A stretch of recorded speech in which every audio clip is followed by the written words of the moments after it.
Hi guys, this is Dr. Jim Anderson, and I'm here to talk to you about your restless legs and to present to you some very compelling research evidence that what we do really can reverse your restless legs. Because I have now for several years been doing procedures, decompression procedures, to get rid of pressure on nerve pathways in your lower extremities. And there's usually 2 or 3 nerve pathways or nerve tunnels that become tight, much like carpal tunnel. So what I'm here to talk to you about is not the drugs, not the Requip or the Maripex. If you're on those drugs, this is your way out. Or if you don't want to be on those drugs, this is another option for you. Because believe me, you're marketed heavily by the drug companies and doctors for those 2 medications. And for a lot of you, that's all you ever hear about is Maripex, Requip, maybe Lyrica and Rontin. So I'm here to show you that this isn't necessarily from dopamine in the brain, iron levels and such. It's really compelling information to show you that it can come from compression. So much so that I want to relabel this restless legs compression syndrome, because for many of you, it's the problem. There's compression on these nerve tunnels, and this evidence will help show you that. And if you want to go to our YouTube channel, look and you'll see many testimonials, but I really want to present you with more research information because some of you want that. You want the science, and I totally appreciate that. That's great. So anyway, let me give you the concept behind this before we go down the road too far. Doesn't look like a lot of content on here, but to me, it's pretty massive information, and I think it's really important information.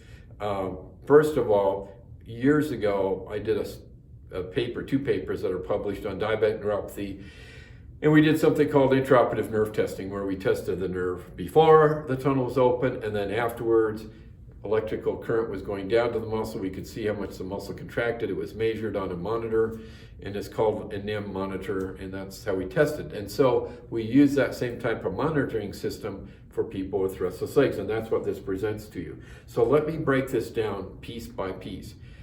Think about it. You've got a tunnel that's tight. There's soft tissue compressing on that nerve. When we go in, that's what we're doing. We're releasing the pressure on the nerve tunnel. You have that tunnel, I have it, we all have these tunnels, but for some of you, they can become tight. And simply going in, again, like tarsal tunnel surgery or carpal tunnel surgery, getting rid of pressure. Before we do that though, we stimulate the nerve before the tunnel has been decompressed, and then down into the leg where the nerve stimulates a specific muscle group, we have electrodes. Those electrodes then monitor how much of an impulse goes into the muscle. And it really is measuring specifically the muscle contraction, the activity in the muscle as the muscle is contracting. It's called an action potential, if you remember that from biology. So we're testing before, and then we do our surgery, get rid of the pressure, and we do it afterwards. So the idea is if you have a bigger number afterwards or bigger amplitude afterwards, that means that the nerve is functioning better. And that's what these results are showing us. Okay? I think it's revolutionary, and I think it's really important that you get this. So hang in there with me, and we'll go through what all these numbers mean. So we've already, I think I might have mentioned, but this is the first study we published. It was published in Frontiers in Neurology. You can look this up. It's called Nerve Decompression and Restless Leg Syndrome, a Retrospective Analysis. You might want to look that up. It has some other evidence. And it's also a good historical review of all the different things that have been used in the past to treat restless legs.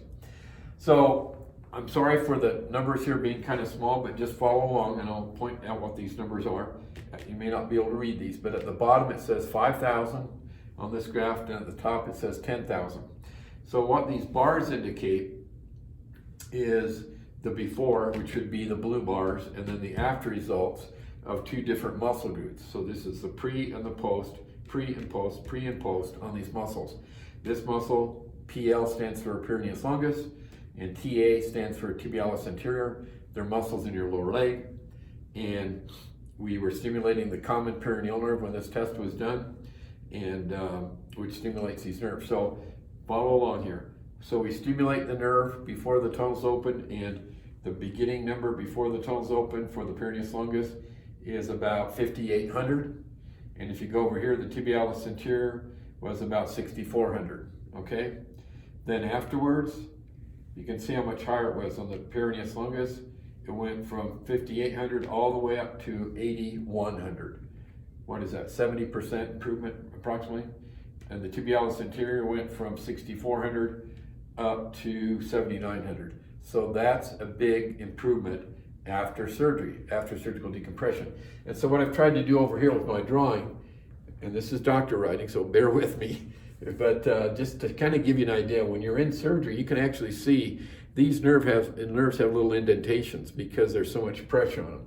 And in fact, before surgery in the clinic, we oftentimes can ultrasound these nerves and look inside and see where the nerves are compressed. I call it an hourglass effect, or another term I often use is the napkin ring effect. So the nerve is kind of pinched off like that.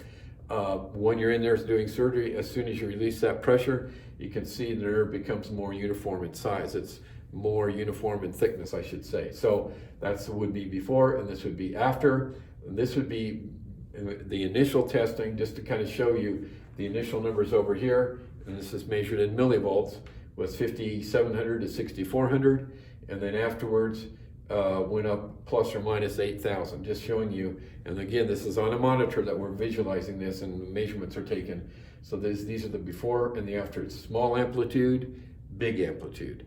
Very simple. So those are the things I want to mention to you. One other thing I'll touch on real quick, axonal plasmic flow. All it means is when you open up a nerve like that, a lot of the nutrients that a nerve needs comes from the lower back, flows down through the nerve itself, and proteins are transporting nutrients to the nerves. If you're compressing a nerve, it's like stepping on a garden hose.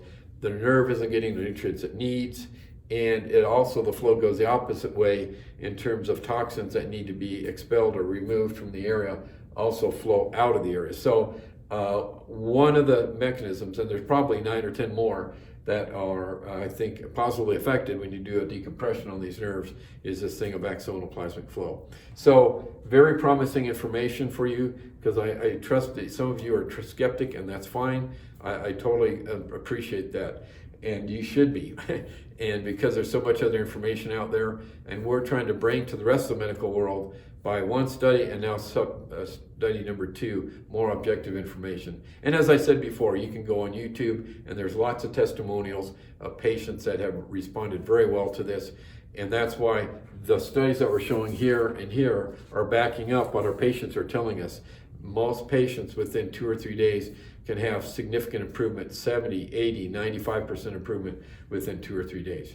And we've been helping people from all parts of the country almost on a weekly basis now. So very exciting information to share with you.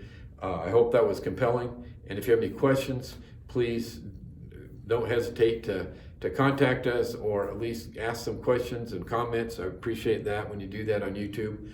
And as always, consider clicking on that subscribe button. And if you know anybody else that's up at night, maybe like you, watching this video when you can't sleep, please share this with them too. Thank you for watching.